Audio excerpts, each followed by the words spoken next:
All right, everybody, welcome to the Art of Star Wars Unlimited. Thanks, everybody, for joining us today. We're going to go over a lot of cool stuff today, the process of the art of creating some of these awesome cards you guys have all come to love. Just to start things off, let's just do some introductions to everybody on the panel. So you guys want to all introduce yourselves and speak about your roles. Oh, yes. I guess I'll go first. Hello, I'm Tyler Parrott. I'm the creative lead at Star Wars Unlimited. So I come from this whole process from the game design side. Nice, concise introduction, friend. Hi, guys. I am Mercedes Opheim, and I'm the creative director for Star Wars Unlimited. So that encompasses all of the visuals, from all of the graphic design to the art. So everything from the illustrations to the logos to the little texture bars and the fun foils that we pick out and all those treatments. Those are my babies. My name is Steve Hamilton. I am the Managing Art Director for Star Wars Unlimited as of March 2025. So I've been working on the game since its very inception, and now I manage the team of art directors for the company, and I work very closely with all the artists on everything that we do. They're my family at this point. I love them so much. Hi, I'm Axel. I'm just a freelance artist on the project. I've been working since the start of the game in 21, I think. 2021. Hi, I'm Johnny Morrow. I've been working on the game since set 3 and just having a blast so far. Really love meeting everybody so far this weekend, and just have had an amazing time so far. Love working with the team. So. All right, thanks everyone for joining us today. Let's talk about the art of Star Wars Unlimited. So the visual identity of Star Wars is so iconic. So how did you guys approach maintaining that balance between creating something new and staying true to the Star Wars franchise? The real answer to this question is just references. References. The way that we stay true to the Star Wars brand is by making sure everything looks correct.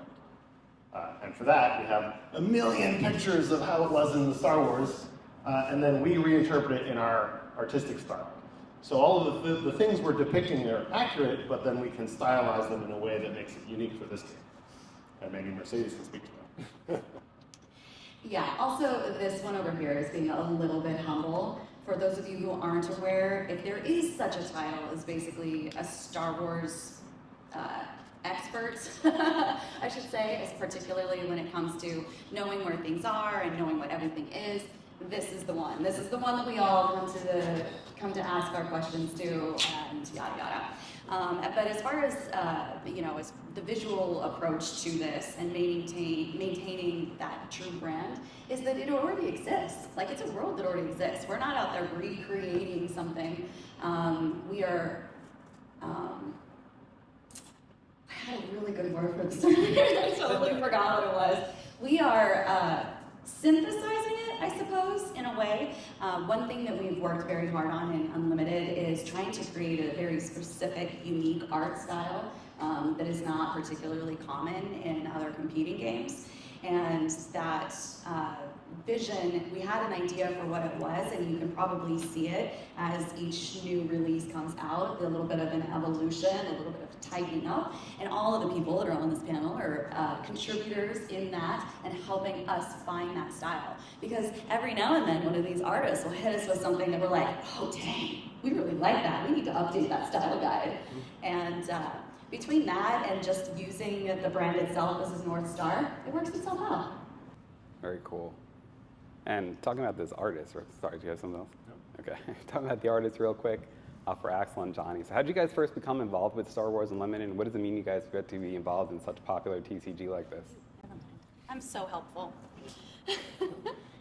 I think I was working with Fantasy Flight Games for a very long time, since 2012, I think, so in a lot of games that they made.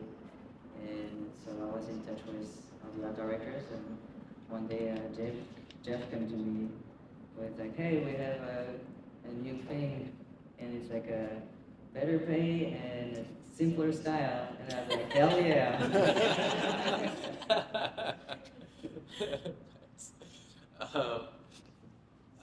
I essentially had been working on licensed tabletop games prior to working on Star Wars, and Steve actually found my portfolio on ArtStation and reached out and said he thought that I would be a good fit for the project, and I am a lifelong Star Wars fan, so it was like a dream come true for me.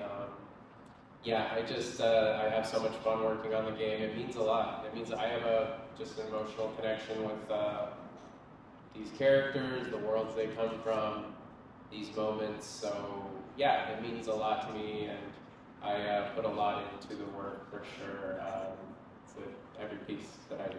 So. Very nice. All right, this one's for Tyler, Mercedes, Steve. So how would you guys describe the overall aesthetic or artistic direction of the game? No, that's on you. Hello.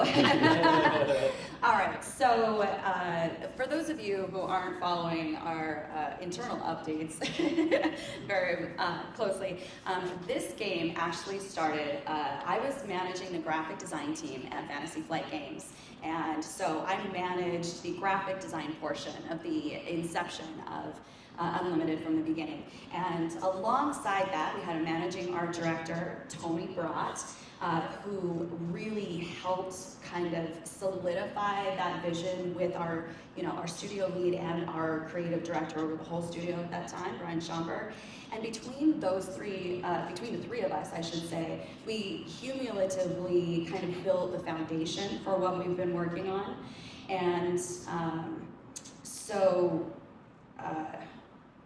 I don't know. What was the actual question again? It was, How would you describe the art style? How would I describe the art style? I would describe the art style as action-oriented. We like it to be a little high contrast, punchy and exciting. In some of our styles, we have lots of black holding lines and things like that. But one thing that is really exciting about this game in particular is that while the standard format and whatnot has a particular style that we try to stick to, we had an opportunity to step outside of those bounds in fun products like Carbonite, or our convention exclusive products, or future products releases that might be coming up. And it allows us to play in whatever space makes the most sense for us. So if we wanted to do something with cute, adorable little versions of characters, maybe that'll happen someday. But yeah, there's so much room. Like, I'm really excited about maybe doing scratch and sniff someday. I know that's not necessarily. She won't shut up about it. I mean, I just don't know what the force smells like. But anyway,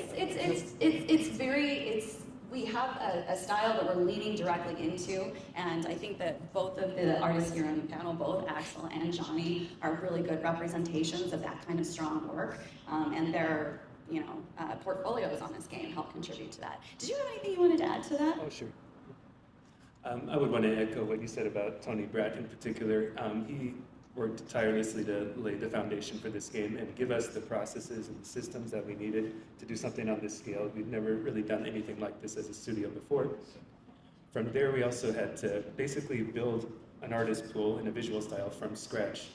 So from the outset, we wanted to avoid anything that was in the vein of the traditional painterly realism that we've done on basically every other Star Wars project that we've worked on.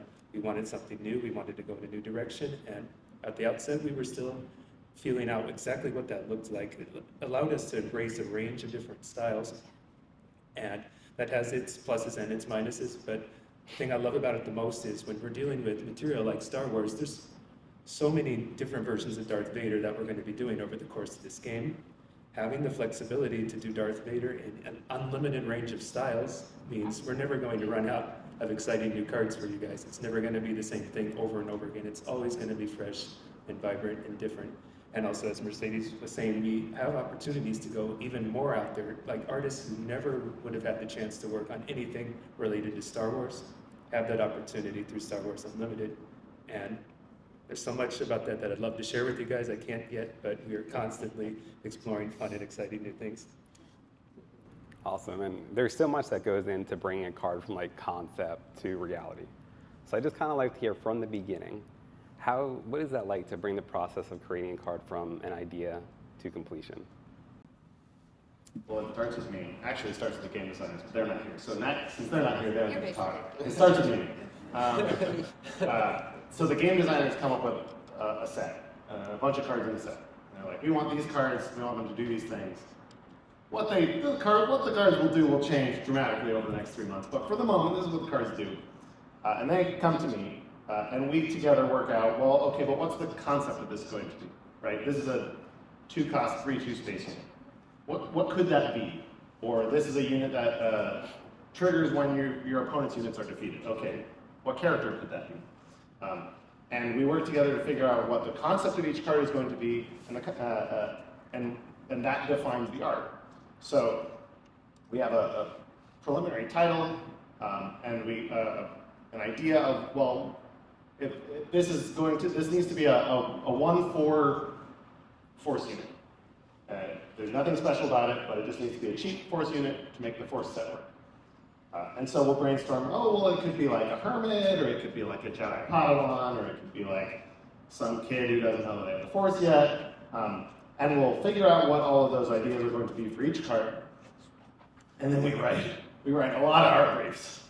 And an art brief is just like a 1 to 2 sentence description of, this is what the content of the art piece is going to be.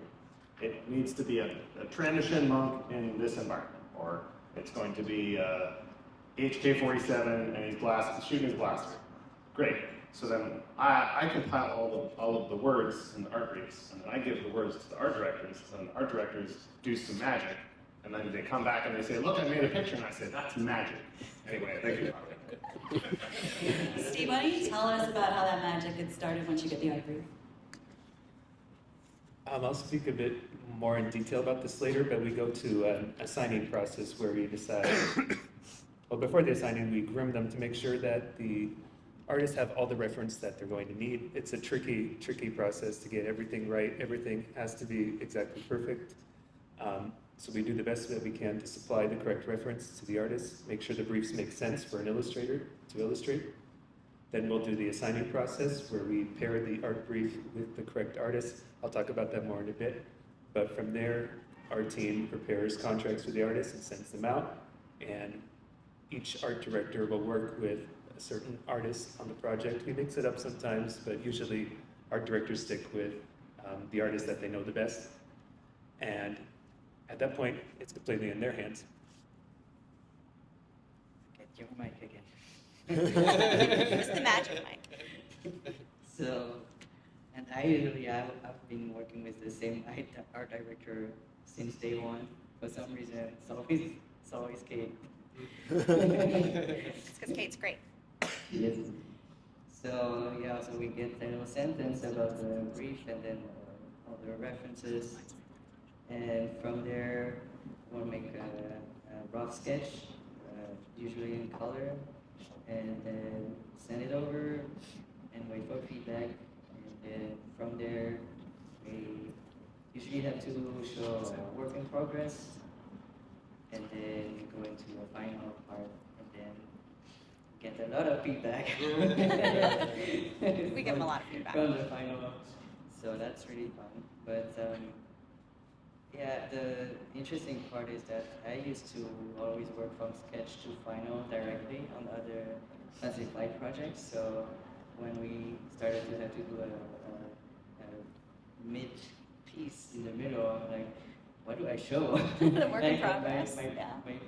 process is not really friendly to having to show in the middle. Like you're just gonna see a mess. Yeah. Like, it's not gonna make any sense to you. So I had to, change my process to that I have something legible in the middle. Yeah. That the art director can see where I'm going with it. So that was interesting to have to do that. For me, after I get my brief, generally what I'll do is I collect and organize my reference, and I'll kind of look it over, see if I'm familiar with it. Then what I'll do is I'll go back and I try and watch all the moments, or find the moments if they're like from the games or from the comics, track down additional reference, providing some insight into like how we're feeling at the moment, like what's happening. Is there action? Like, what's going on, exactly how, and then I'll essentially do 3 sketches for each piece. And then once the art director chooses the sketch that they like, I'll go through and I do a value composition, which is like just your lights, your mediums, and your darks, all organized on layers in Photoshop, which I use. And then I'll send that in for approval, and then after that's approved, I will go in and add colors to that, and then I will render it, submit it for final feedback. I'll get the feedback as it comes. It is, we have a high standard, and sometimes you go get a little bruised sometimes with some of the feedback, but it's all in good. We're all working to make the pieces the best they possibly can be, and it brings the best out in us as artists. So we'll go back and we'll do that, and then, that's essentially the process.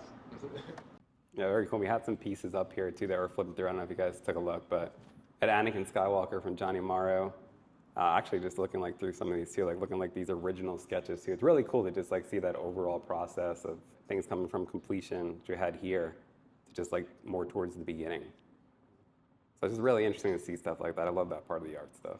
Yeah, so once we get all of the art finalized and it's all coming in, from there we have a very extensive process to actually make it become a thing, to put it on the cards, to treat it and do all of that stuff.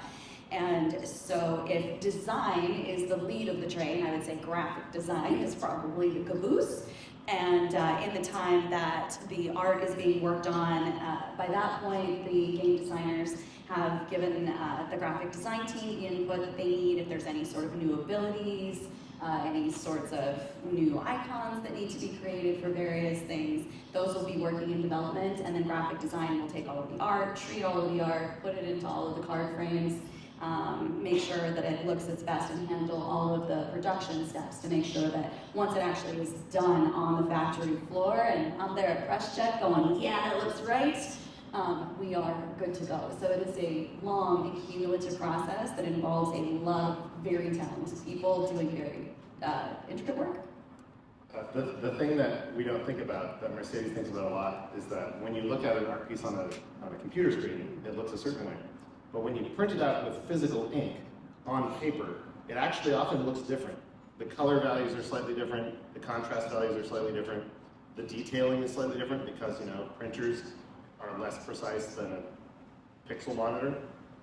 And so a lot of what the graphic design team has to do at the end is make sure that that transition from a digital art image to a printed on paper art image is still going to look good.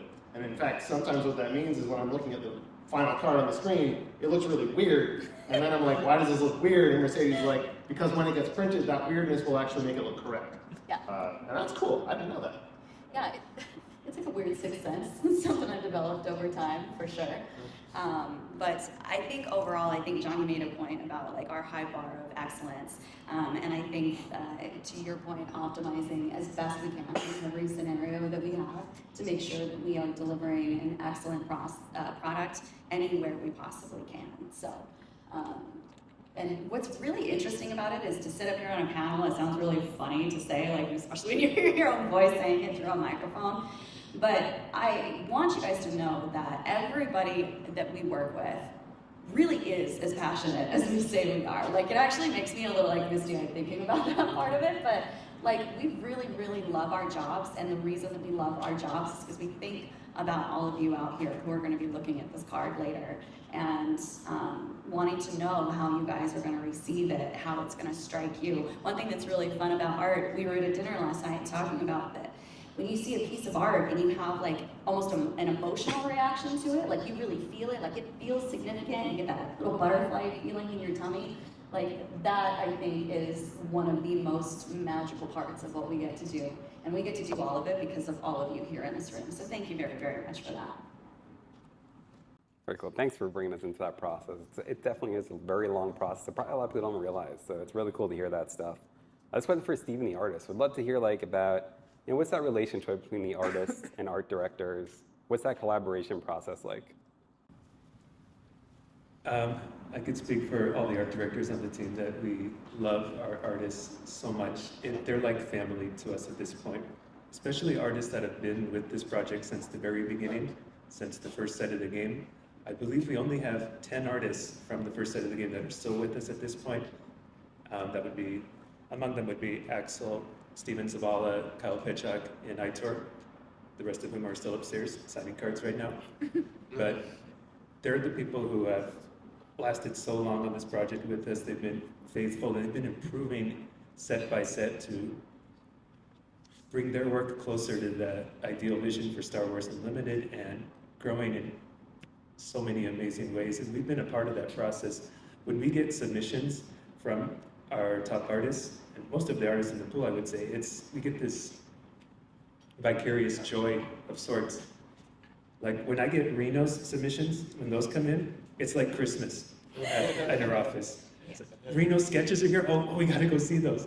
We form these, like I don't even know if the artists properly understand just how excited we get about their work, especially when we see them growing, when they're solving such difficult problems that other artists, they would struggle a lot with. And we, as art directors, guide them through that process. Like, how can we make this piece better? How can we elevate this? We're right there in the trenches with them in that capacity. But they're doing most of the hard work, and we love them for that. We're amazed by them for that, and they're like family to us in a sense. And I have to tell you, for my part, and most of the team, this is our first time actually meeting any of the artists in the Star Wars Unlimited pool at this event here. I was telling the organizers, hey, we should get some artists out here, and all for that. I wanted to bring like 20 artists. We're starting out with 6 for this year. I'm working on more for next year because I want to meet the rest of my family. That's how I feel about them. And each and every one of them has their special quality that they bring to this game. And I could speak at length about the amazing things they've done, much of which you haven't seen yet. And I am really looking forward to the opportunity to share those pieces with you. Can I add on to that real fast? Sure. I just want you guys to know that this guy right here, that artist alley upstairs probably wouldn't have happened if it wasn't for this guy, his initiative, and his follow through to make sure that all of this stuff.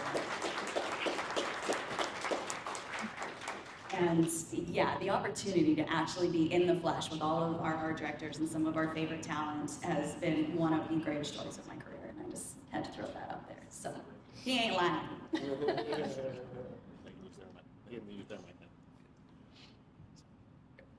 You're not making me emotional.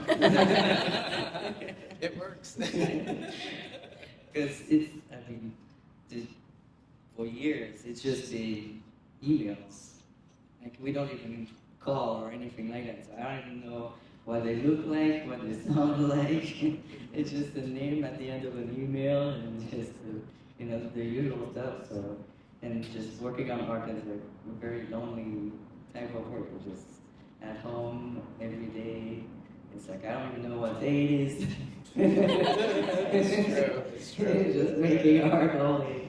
And then you just going through the emails and the feedback, and the emails are not really about anything else ever. So I have no idea, like all this world out there. So yeah, being here is kind of amazing. It's really special.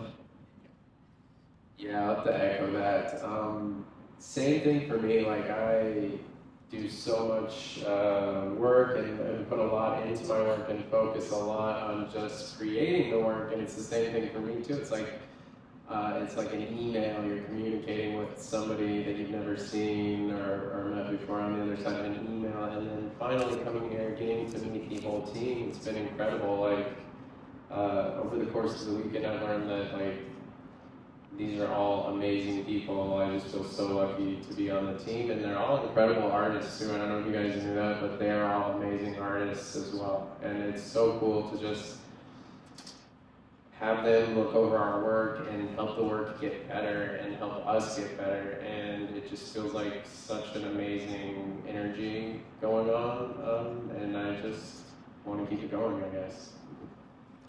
Oh, you made a really good point right there about the art directors that we work with, and the fact that most of them are also very talented artists and illustrators within their own right, including Steve. Yes. Very, very good illustrator. You might have seen his work and some other stuff. But yeah, it's bonkers. That's awesome. That's a question for Tyler. So how do you decide which elements of the game should be represented on each card, visually? That could be a whole panel all by itself. So I think we got like 30 minutes. really short. The basic heuristic is every set is an entry point for someone, and so we want every set to have things that the casual Star Wars fan is going to recognize. That doesn't mean we're going to have a Luke and Vader in every set, but it does mean that we go out of our way to make sure each set has enough star power to make sure that it is recognizable and exciting to whatever new Star Wars fan is seeing this as the first Star Wars Unlimited product they've ever seen. That said, I'm a very big Star Wars fan, and I like a lot of the Star Wars, including all of the stuff that most of the Star Wars fans haven't seen, like the novels or the video games from the 90s, or what have you. And so I always try to make sure I get a few cards into every set that are for the fans like me. Here's an Afra for this set, here's a Darth Revan for this set, here's a Kazuda Shiono for this set, and so while every set gets to focus on some unique aspect of the Star Wars franchise, this set's about piloting, this set's about the Force, this set's about the Clone Wars, and we can focus within that theme on whatever the star power is, right? So Ahsoka and Anakin and Obi-Wan are going to be the star power for the Clone Wars set. Luke and Vader are the star power for the piloting set, etc. It also means we get to explore some of the fringes, of the franchise, and then see where that creativity leads us. And sometimes that comes from, I really want this character to have a card. Sometimes it comes from, man, this card really, really a lot only makes sense if it's General Pro. So we're just going to make it General Pro. Great. And then that gives us the diversity that we want within each set, so that when you're opening up a booster pack, you can feel a little bit of surprise every time if you haven't already looked at all the cards online, because we live in an internet age. Because while we do want every set to have recognizable features in it for the casual fan, we also want there to be surprises for the casual fan and for the average fan, right? Like, and so that's where you end up with things like a little creature package in the Force set. Okay, you wouldn't necessarily think that a bunch of animals, Loth Wolves and Minox, are going to be in a Force themed set, but when I tell you the Force is created by life, and it is the connection between all life, sure, it makes sense that animals would make sense in a Force set, but you might not have started there, and so when you open a pack and you see a Creature Matters sub-theme, you're like, I believe it makes sense, but it's a surprise. And so we try to get a nice balance of things that people want and expect, and things that people didn't know they wanted and didn't expect. Awesome, thank you. This one's from Mercedes and Steve. So Star Wars Unlimited is known for its artistic diversity. How do you guys balance the need for consistency with the desire for artistic variety in the pieces created? I think he's the variety and I'm the consistency. I thought But- it was the other way around. Or maybe it could be the other way around, but why don't you go ahead and start? Sure. Okay, it is a very delicate process. When we're working with this many different styles, it's very easy for us to end up going into certain directions that are a little out there. Areas that we'd love to explore, but might be best in a specialty product down the line. But we don't also want to be too constrained either. So getting that balance right has been one of the biggest challenges that we've faced. You may notice that there's some new styles entering the mix in Legends of the Force. We'll see a bit more of that in the future. But we're also trying to balance that out and occasionally constrain our styles so we don't get too far out in the weeds. It's a very complicated thing to manage, but we want to ultimately maintain that wide spectrum without becoming something that is outside, for the core set, what we consider to be Star Wars Unlimited artwork. It was around when Reno joined the project, around set 3 or 4, that the leadership of the company said that Reno's artwork could be one of the main pillars of our visual direction moving forward. That is why You'll notice the key art done for our products is largely done by Reno at this point for our standard products. And I found him on this tiny little blog out in the middle of nowhere in the internet and brought him into the fold, and he's been so massive for us since then. That's not to say we want everybody to look like Reno by any means, but that kind of forms the baseline of what we're looking for, and we can branch out from there. From this point, that is our visual direction moving forward when it comes to standard stuff. But we really get to have fun with those special collector's edition things that come up now and then. Now I see your point. Yeah, I could speak, I can't say much, but Steven Zavala did something for us recently that is going to knock people's socks off in a future product coming up. And other artists that have certain specialties and unique styles that normally would be too much for the standard stuff, we can tap them for things like this, and you guys are going to love it. I cannot wait to be able to share that stuff with you. Overall, it's a delicate process that we're constantly refining, but oh man, you guys should see what's coming. I'm going to leave it at that. So how many of you guys have opened any Legends of the Force Carbonite packs? Yeah? Have you seen any prestige cards yet? Yeah. Okay, so that is a slight taste of an opportunity for us to have some of that artistic variety that you mentioned earlier. And that is going to be a huge playground for us going forward. And for those of you who are collectors particularly, I think you're going to find some really, really fun things going for you as you're building your binders and your collections and whatnot going forward. But I think one thing that's really fun about my job is that I have to be the person that synthesizes all of those ideas and all of those pieces of information together, so that when we have somebody like Reno show up and we go, that's it, that was in my brain, that's what I want. And we create that style guide that I had mentioned earlier. Like, we've put together specific documentation about these are the things that we look for, these are the things that are stylistically kind of outside. And I think that there were some things that we had done in previous releases that we were like, you know what, that doesn't necessarily fit our brand anymore, but let's lean into this thing now. So it's an ever-evolving process.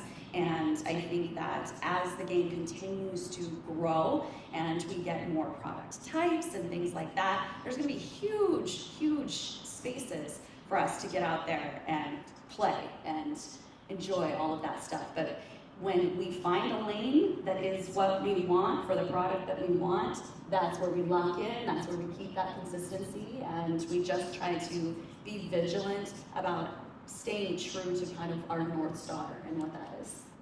Awesome. This question's for Steve. You touched on it a little bit earlier. So there, like we said, there's so many artists on Star Wars Unlimited. So how do you select a certain artist for a certain card? That is my favorite part of my job. All told, we've had around 100 artists work on Star Wars Unlimited in one capacity or another since the inception. On any given project these days, for the standard stuff, it's about 60 artists or so. And once we have the briefs ready to go, everything's checked off, we have this fun little meeting that takes the better part of the week where we sit down and we go through each brief and we decide who's the right artist for this piece. And it is so much fun because us as art directors, we read the brief, and I have this workspace where we have little thumbnails for every artist on the project, and we all kind of just scan it collectively, who's the guy, or who's the artist for this. And there's these fun moments where all of us have the exact same reaction. We read a brief and we think, oh, that's got to be Johnny Morrow. That's a Johnny Morrow piece. We can all see it in our minds. It's this weird kind of collective consciousness thing when that happens. We don't always agree. It's fun when we do. But for the most part, we're kind of on the same page in that once somebody says somebody's name, oh, what about Itor for this piece? Oh yeah, that's an Itor could totally do that.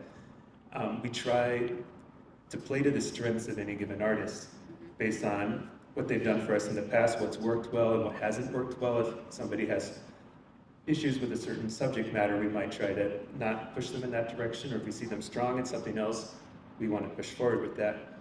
I have to be careful though, because sometimes artists do really good work on things they don't actually enjoy doing, That happened to me as an illustrator once, and I had to tell the art directors, stop, please, give me something else. That hasn't happened with this as far as I know, but I always try to check with them to make sure. Are you having a good time? Are you enjoying the stuff you're doing?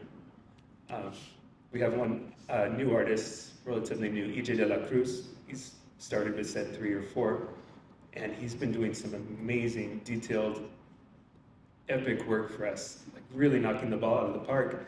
He'll take even a simple scene and make it vibrant and complex and dynamic, way more than one would expect for card art. And I had to ask him at one point, hey, we're giving you some pretty hard briefs. Is this okay with you? And he said, no, it's fine. I love it. Okay, so we keep them coming his way. But I would hate to give an artist something that they're not having a good time with. And usually we notice if an artist is struggling with something, so we'll pivot away from that. And we try to extend grace where we can, especially with new artists coming onto the project for the first time. That's when we're really kind of testing them out to see how they work for the project. We give them the easiest briefs we can find. No Han Solos, no giant battle scenes, nothing like that. We give them straightforward briefs to see what they do with those. And sometimes it works out, sometimes it doesn't. But for the most part, that's where we get all the information that we need to move forward with an artist, ideally. And it's amazing, just some people that I never would have expected to be as performant as they are doing huge things for our game right now, EJ being one of those. And it takes us, like I said, about a week to figure all of this out. We have about 4 to 5 new artists on a given set at a time. And those are the trickiest ones to figure out. But most of the rest of them, it's like, okay, this is what they're good at, this is what they're not good at, let's play to their strengths. Because with all of those art briefs and all of our artists, there's a perfect assignment. There's a perfect way to assemble all of that. I'm trying to find that every set. We get closer and closer every set, and it's just this giant puzzle that makes my job worth every second if it wasn't already. Yeah. I love it so much.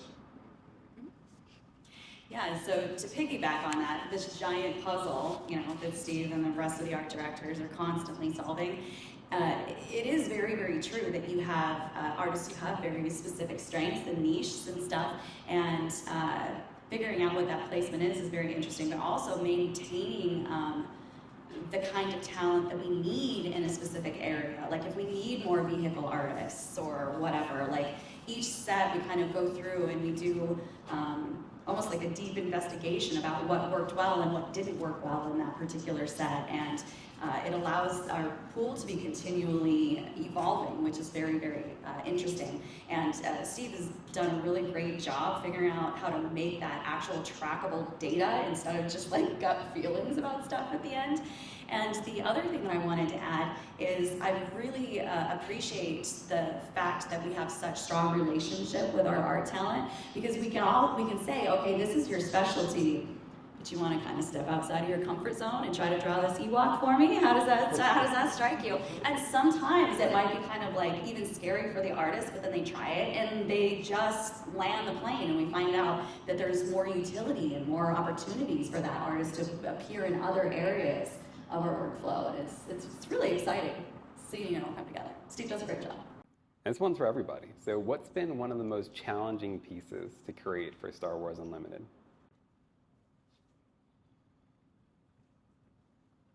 I just write words. That's a question for you guys.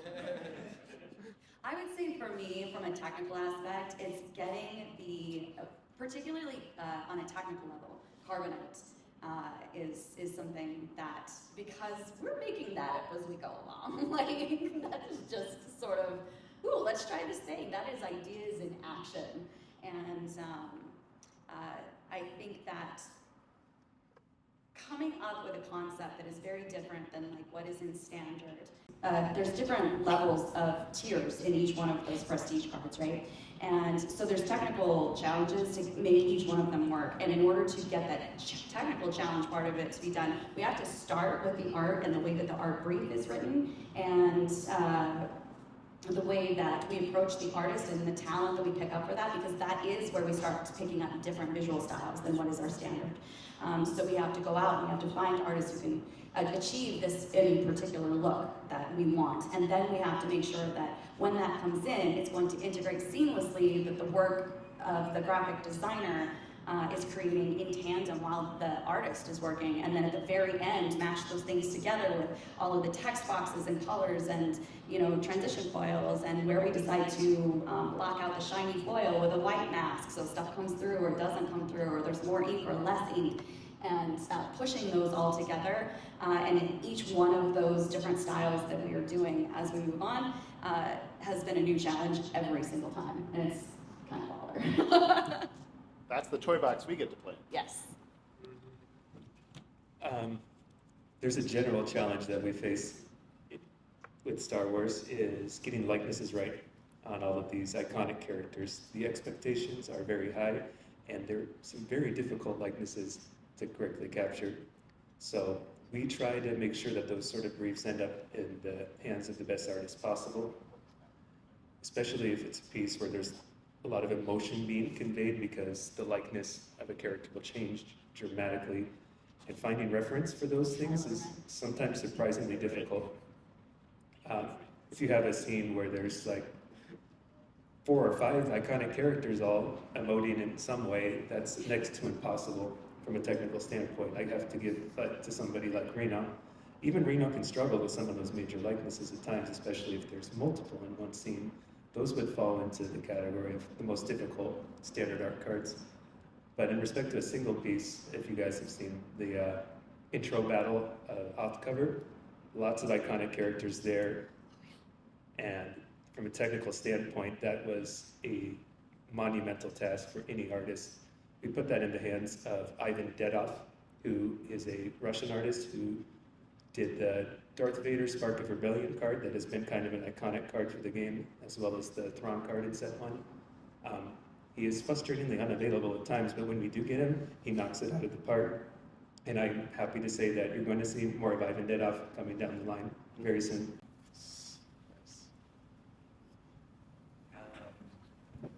I remember one of the pieces I made, I think it was a Chaos of War, where I ended up drawing like 10 characters in the same picture. Oh, wow. That was a little difficult, but yeah, otherwise also the likeness of certain actors. I think the Krennic one was a pretty complicated one. Yeah. Because I sculpted the likeness of the actors, and that takes a long time in itself, and research and looking at finding the right reference, because some actors also, like Harrison Ford has one of the most complex faces. He looks like a different person every time in every picture I can find of him. What is this? That's the same guy. What the hell? But he just emotes. It's like very expressive. Yeah. It's every time that changes his face so much. It's so hard to capture. But it's a really interesting challenge. One comes to mind where I had to illustrate the interior of the Millennium Falcon cockpit with, it was Princess Leia, C-3PO, and Han Solo as they're escaping the Exogorth, I think, the clutches of the Exogorth, and I just remember I was like, shoot, because usually I can find a pretty good reference for most things, but specifically like the cockpits for the ships are really hard to find a good reference for. I don't know what it is, but and then it's hard to like get the angle correctly, and if you don't get the official reference from the movies and stuff, their replicas will often be like a little inaccurate, so it can be difficult where like I'll find something that I think is like really good for the reference online, and like, oh, I'm gonna use this. And then when I go back and compare it to like a scene from the movie, I'll see that like details are wrong and I have to go back and redo it all. So that one specifically, I was like, there was a lot going on, and that was hard to get right, but it was fun to work on it. So. Awesome, thanks guys. And now for the artists actually, in what ways would you say your art has evolved since beginning to work on Star Wars Unlimited?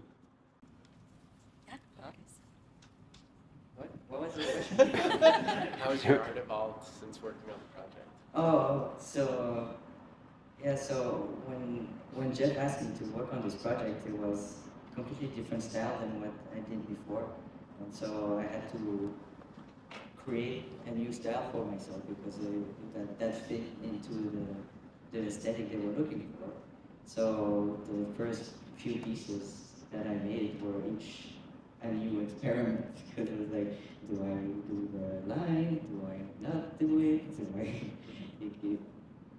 how thick do I make the line? Is it really light, sketchy? Like the Obi-Wan Kenobi piece is what I think the second piece I did ever, and so it was the first person that I made, and I think the first one is a TIE fighter, and then so it was the first one. It has a very light, sketchy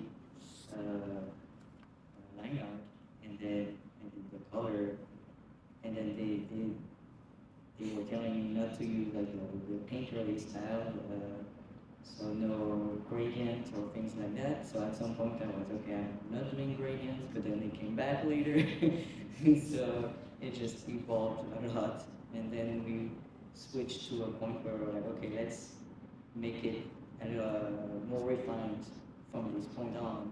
So I was like, okay, well, now I'm doing gradients again. I can do that, but and also in my process, sometimes I forget how I do stuff. Like I guess it's kind of an ADD thing, but every time I draw a lightsaber, the light, I forget how I rendered it.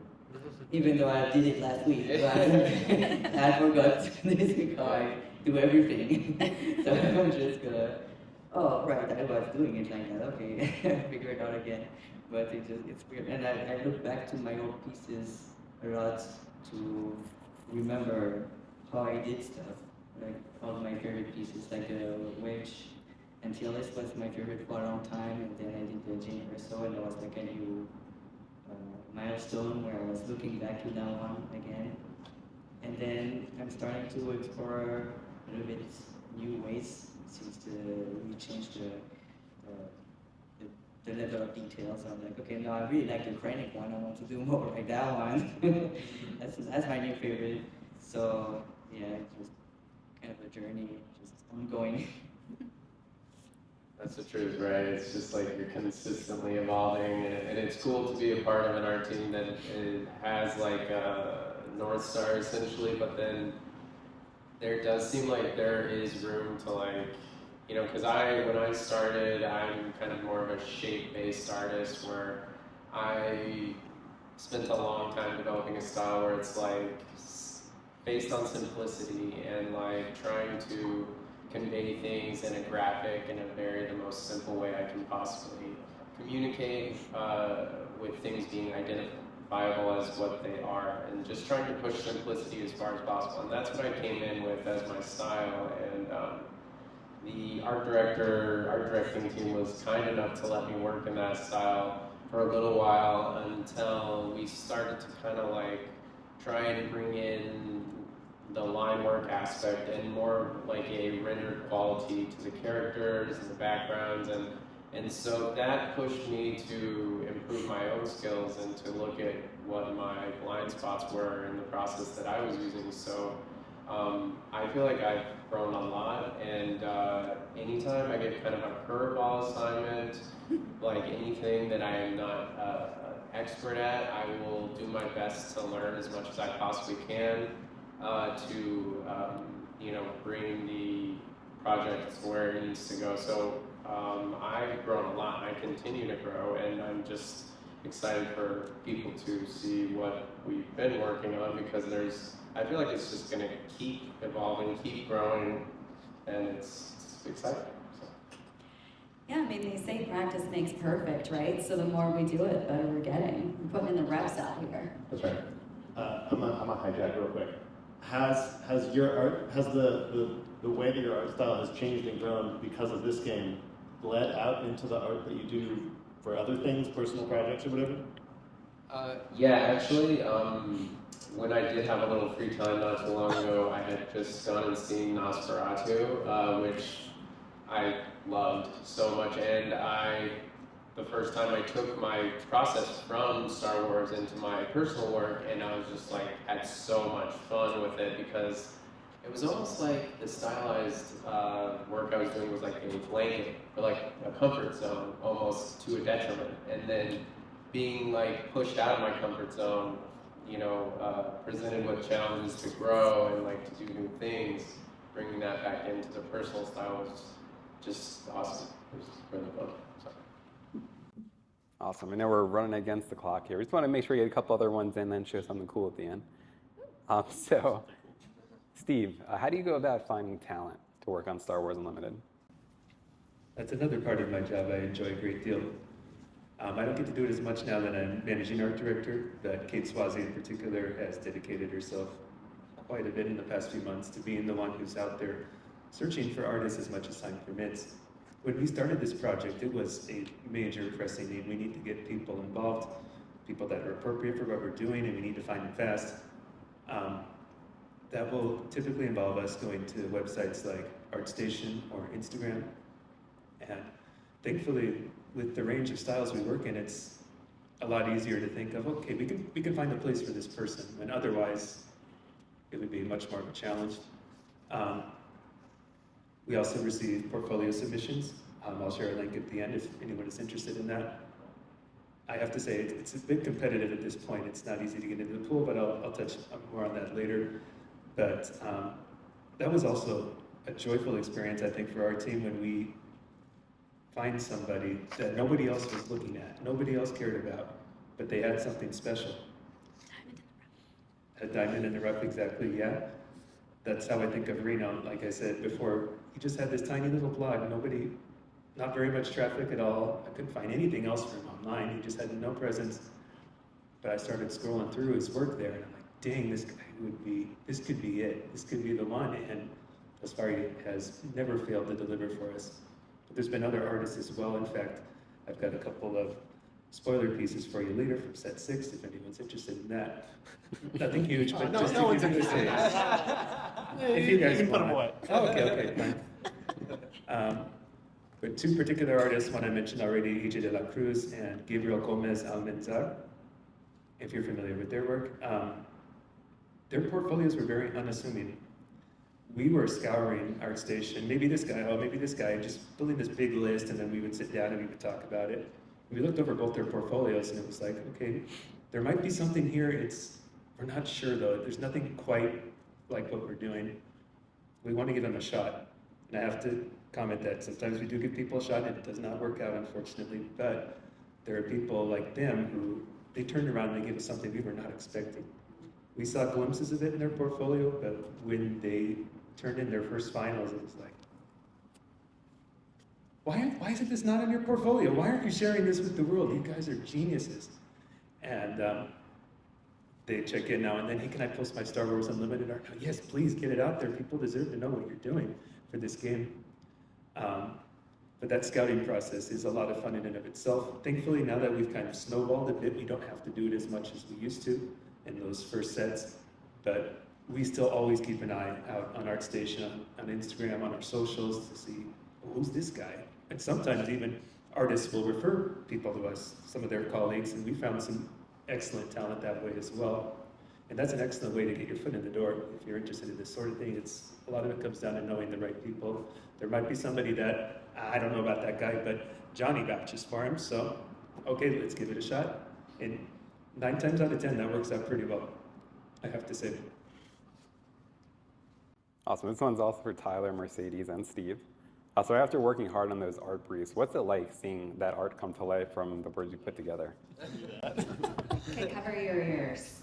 It just sounds like a giant loud squeal. Like he was talking about our Monday meetings when all this stuff comes in over the weekend and we get to see those finals and stuff for the first time. Squealing, like high-pitched noises. They mute me all the time because it is pure elation and joy.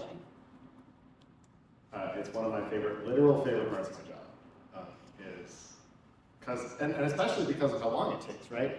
I write an art brief, and we're doing like 400 art briefs at a time. So there's a lot in my brain. And then I finally get through it, and I'm like, here, Steve, take these all away from me. I can't think about these anymore. Great. And then I don't think about them anymore for like 3 months. And then the next thing I know, I get an email being like, hey, we got some more art in. And I'm like, oh, okay, let's look at it. Oh my, this is so good. Yeah. And then, after I get to be excited about it, then I process it just for playtest purposes so that the other designers can see during the playtest process, oh, this art piece is in, we're gonna put it on this card, so while you're playtesting, hey, we can put it into the card frame so you can at least have like an idea, so that because sometimes the art piece will actually change the design. The designer will see it and they'll be inspired to change the mechanics slightly to fit the art better. But then I get to have that exact same experience again of, so Mercedes got to see it, she got to squeal, then I got to see it and I got to squeal, and then I put it into the playtest frames, and then I give it to the other designers, and then they all get to squeal, and everybody gets Christmas like 3 times a chain reaction. It really is. Yeah, squealing chain reactions for days. They're not exaggerating. That's exactly how it is, especially with our top key artists, the people that are knocking it out of the park set by set. We just sit around in a circle and we're just giggling to ourselves about how amazing it is. I mean, obviously, we're art directors, we have to We assess have to it immediately carefully. turn around and be mean after. Yeah, but, and as much as we need to, but like recently, I'm gushing on Reno excessively, I know, but he turned in some finals for a very recent set, and like Jeff Lee Johnson, he gets to sit in on those meetings as well. He just couldn't stop gushing, and I think there was squealing, literal squealing at some points. He did some of the most amazing, intricate work, way beyond what we were expecting, even of Reno at this point. He just really killed it. Those are going to be amazing playmats when you guys get to see them. I am super excited for that. Again, there's so many things I enjoy about this job a great deal, but when one of those top artists turns in their finals, it's hard to properly compare that joy to anything else. There's work to do, of course, but when they first come in, man, I can't wait for you guys to see that. I'm saying that a lot, but it's going to be good. I was just going to say that it's a really great feeling to have, you go to work for money and things like that, but like you walk into work and you get paid to be just absolutely inspired every day. Like, it's completely mind-boggling that it's my existence. And for the artists on the flip side, what's it like for you all to once see the art director's reaction to your work, the fans' reaction to your work? What's that like? Well, the art director squealing, we don't get to hear about, but It doesn't come through email very well. not really. It's always it's just polite and just have to be efficient. Like, okay, can you adjust this part and all that? It's always nicely said and all, but it's just okay, the usual. But yeah, I think usually it's the what I see online on the Reddit and things like that, because I look at the Reddit. I look at the comments, people sharing the art and all that. When I realize that how much people enjoy it, and yeah, it's pretty nice. It's nice to think that it's reaching out to somebody who's enjoying it, because you're always out there and you spend a lot of time on a piece and just really wanting to look really good or as good as it can be. I always work really hard on my stuff and to do like the smallest detail.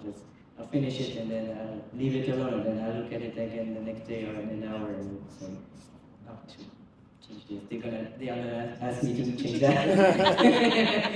I try to do as much as possible. And it's fun.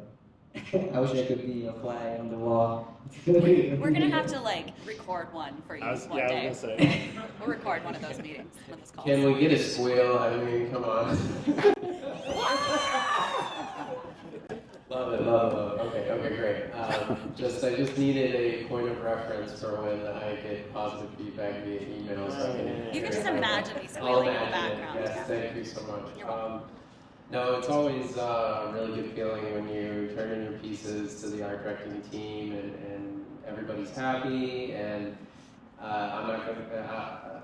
What I will say, I want to be careful about what I am and not saying here, but it's been an excellent feeling just being here and seeing everybody come up with their cards to the table and how much they love the game and the art, and just how the certain cards are really people playing with, and just the whole world of the game as it's played, is something that I don't think we get to see a ton working on it, but being here at the event over the weekend, it's just been so cool to see how passionate everybody is in playing the game and getting the cards and the packs and winning the cards, playing and everything like that.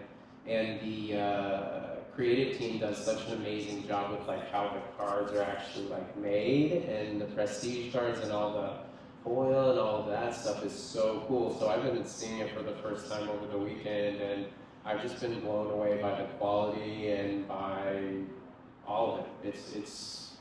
It's a dream, honestly. It's very like, it's a lot to kind of take in. I'm kind of like, just feel like I'm just like, whoa, this is like crazy. That's the best way to describe it, I guess. Without squealing. That's awesome. I know we're a little bit over, but we know you guys can't say too much about future sets coming up, but is there anything anyone like to share about anything coming out? Can we show pictures? We have two. No, there's nothing I can say, but I won't stop you from showing a picture. I know, what is he doing? Stop. My hands are just moving. I can't help it. Spoilers. This is from Secrets of Power, coming very soon, from Gabriel Gomez on Minzao. And this is when we found out that he really liked doing the back of Nemodian heads for some reason. We give him a lot of those now. It's really weird that there are so many to do, Surprisingly, yes. He killed this piece. It's a brilliant composition, and just even Palpatine is emoting so wonderfully through that, and it's framed by the Nemodians, the dark light contrast. This is him working at his peak level. He's been huge for what we're doing lately. I thought this would be a cute little taste of what one can expect coming very soon. And the second piece is by one of my favorites, EJ de la Cruz. Oh wow, look at that.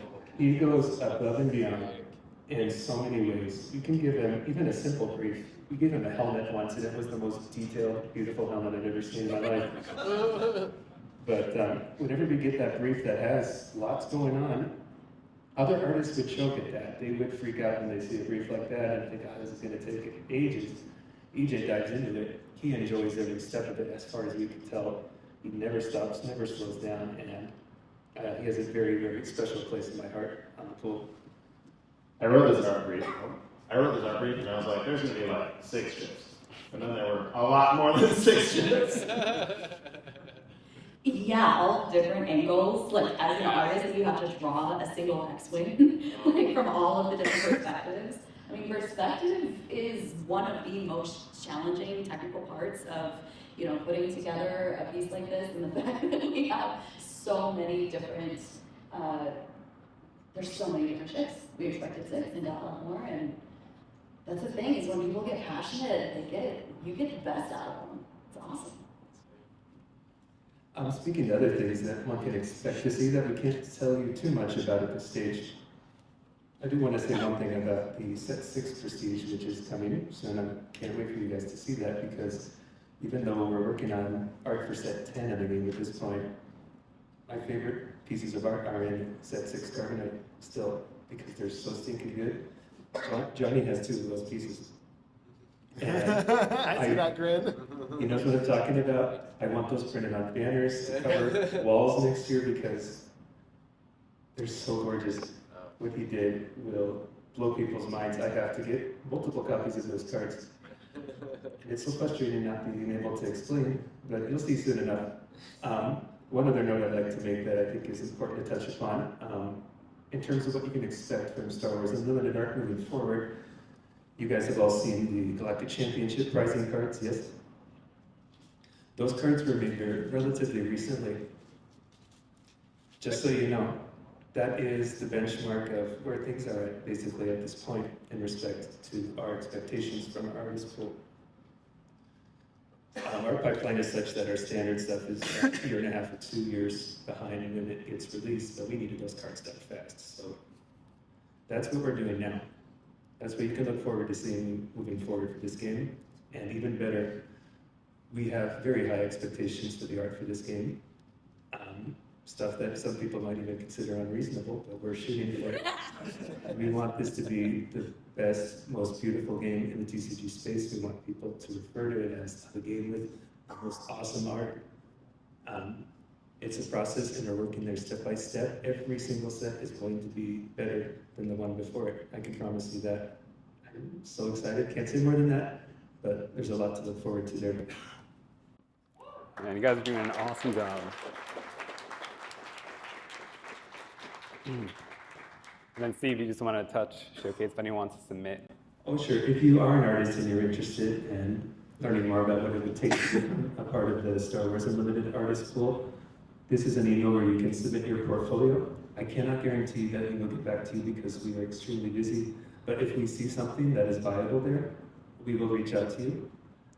If you want any more specifics on that, I'd be happy to chat with anyone. I'm mostly going to be at the artist alley. If you see me walking around, feel free to pull me aside. I can narrow it down to 3 major things we're looking for. You need to be operating at a technically skilled level. So look at that GC pricing and compare your artwork to that. No pressure.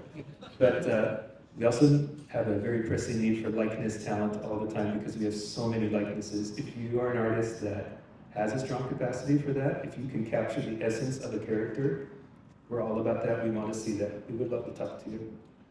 And the third element would be giving it that energy and that heart that can take it beyond something static and into a piece of art that you would want framed and a poster on your wall. And I'm thankful to say that a lot of our artists absolutely kill it in that category as well. And we lean into them as heavily as we can. If you fit those 3 categories, please talk to me. I'd be happy to discuss anything you'd like.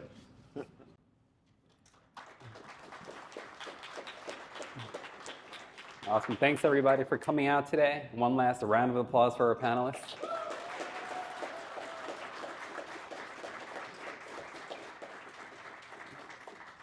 All right, guys, thanks for coming. We'll see you out on the floor.